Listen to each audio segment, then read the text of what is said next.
Now in this lesson we consider the area of a sector. Let's look at some examples. We're asked to find the area of this sector correct to 1 decimal place. Now if we consider this as being part of a whole circle, and because we're dealing with area, we'll write that area equals πr squared. But you will notice I left a little bit of room in front of the πr squared for a fraction. Let's see. Now the fraction required is 60 degrees, write that down, out of a full circle, which would be 360. So we've got 60 on 360 as the fraction we're interested in. So let's see what we've got. 60 on 360 pi, let's write that down. And then we multiply by r squared, where we can see that the radius is 7. So we multiply by 7 squared. And when we calculate that, it works out to be 25.7 square centimetres. We've rounded it off to 1 decimal place. Excellent. Our second example here, we're asked to find the area of this composite shape. And we need to answer to the nearest square centimetre. Okay, it's a composite shape. It's made up of a half circle there, we'll call area 1, and a rectangle, area 2. So let's concentrate on the half circle, the semicircle. So because we're dealing with a circle, we'll write down the formula, area equals πr squared, but it's only half a circle, so we put that half in front. So a half of pi, we'll write that down, half times pi, and we need to multiply by the radius squared.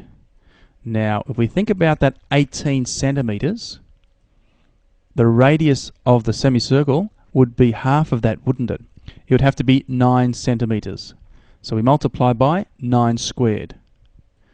And entering that in on the calculator, we get 127.234 square centimetres. Excellent. Now the easy part now, just the rectangle. Can you remember the area of a rectangle? Well, area equals length times breadth, where the length is 18 and the breadth is 10. So we have 18 times 10, and we work that out, we get 180 square centimetres.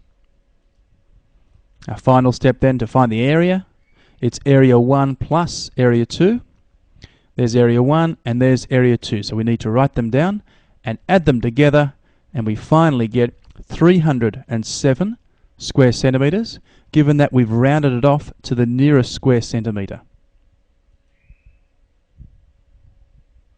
Fantastic. Our third example, we're asked to find the shaded area. Now a little bit tricky this one. If we can think of the whole thing being shaded in, and then we get rid of that quadrant. Okay, it's actually a quarter of a circle, known as a quadrant. So it's the whole thing shaded in, and then get rid of the quadrant. And that quadrant we can see is a quarter circle. That's why it's called a quadrant. Okay. Now that circle, a quarter circle, has a radius of 6 centimetres. Alright, that's the radius. So we've got a quarter circle there, mark it in on our diagram. So let's see how we go. Firstly, the area of that's a square, isn't it? So the area of the square will equal 6 there by 6 centimetres as well. So 6 times 6, and works out to be 36 square centimetres. So that's if the whole square was shaded. Then the area now of the quarter circle, because that's what we subtract. So the area of the quarter circle equals, well, πr squared, that would be a whole circle, wouldn't it? We want a quarter, so we write that quarter in front. So a quarter pi, let's write that down. Then we multiply by the radius squared, which we already decided the radius was 6. So we multiply by 6 squared.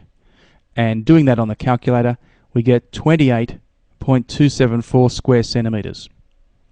Now final step, the shaded area.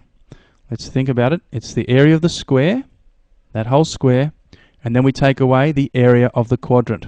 We take that quadrant away. So let's see what we've got. We have 36 there, and we need to subtract the 28.274. So we write that down, and when we calculate that, we get 7.7 square centimetres, and we've rounded that off to 1 decimal place. Terrific. Well, that concludes the lesson. Good luck with your questions.